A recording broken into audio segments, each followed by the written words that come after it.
Now, I want you to be honest with yourself. How much of your life have you wasted overthinking? How many nights have you spent replying to conversations, overanalyzing what people meant, just creating random plots inside of your head, or worrying about the things that never even happened? You just visualize random worst case scenarios. That's weird, right? The hard truth is, overthinking is a mental quicksand. The more you struggle, the deeper you sink. And if you don't fix it, it will destroy your confidence, your time, and your peace of mind. So, how do you break it? How do you get out of the overthinking? How do you get out of this mental quicksand, this mental illness? So, before getting rid of your overthinking, we have to first understand why you overthink, right? Because you cannot fight against an enemy you don't understand. So, first of all, let's understand why you overthink. Because your brain, first of all, hates uncertainty. It wants the answers, it wants the control. So, when something feels really unknown, whether it's a decision, social situation, or a risk, basically when you have some sort of thing that your mind haven't came through, your brain haven't came through, your mind keeps running in circles trying to find a perfect solution, right? A really really perfect solution. But no one tells you that there is no perfect answer.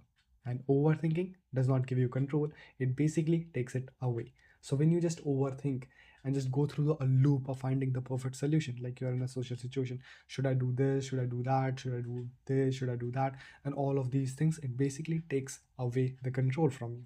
The more you analyze, the more you doubt yourself, the more you wait, the harder it gets to act.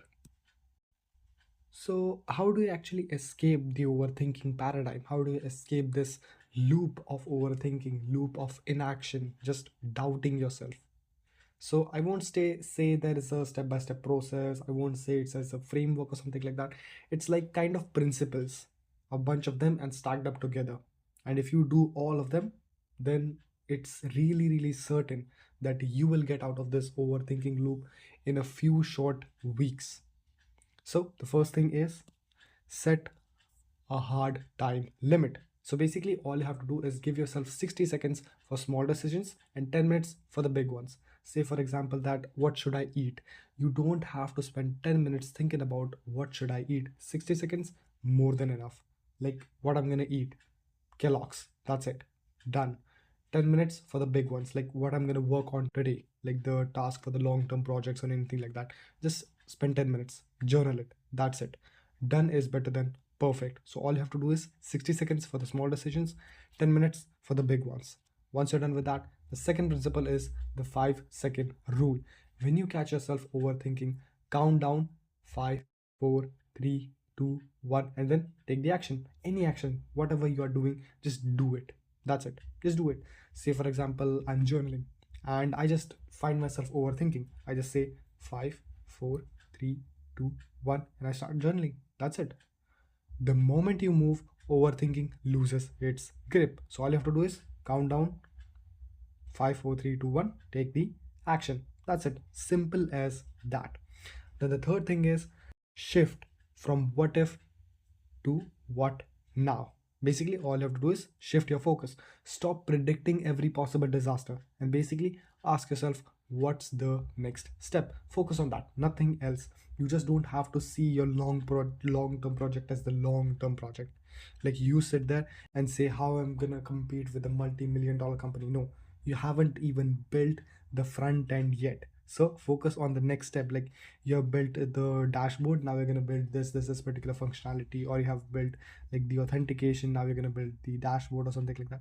So just focus on the very next step, not like a very far placed object. Okay, just focus on your next step, nothing else.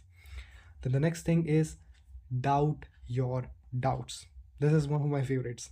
Like your brain will basically scream, your brain will scream, but what if it goes wrong? Just that. Your brain basically screams whenever you try to do something new, where you try to something like we I won't say weird, but I think it's unreasonable or something like that. Like when you do something new, your brain basically says, what if it goes wrong? What if this doesn't work out to be okay? You have to just doubt your doubts and flip that question to what if it works out to be okay. You just don't know. So stop assuming the failures and just assume that it will all work out to be okay. The last thing is get out of your head. Basically, just get out of your head. Overthinking thrives in stillness. So just take a walk, exercise, breathe. Just don't sit still.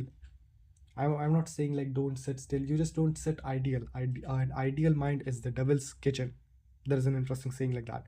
So basically, go for a walk, exercise, breathe, meditate, or just journal, read, do something, move your body, and your mind will follow. So that is all of it. You just have to do these five things, or maybe just start with any one of them, and you will find yourself just going out of your like weird overthinking habits. All you have to understand is overthinking is not intelligence. I'm saying this again and I'll say it to the end of my life that overthinking is not intelligence. It's a habit, and like any habit, it can be broken. So decide now that are you going to think about changing or are you actually going to change? There is a big difference in it. Are you going to think about changing or are you actually going to change? So if you want to change, then change it. See you in the next one.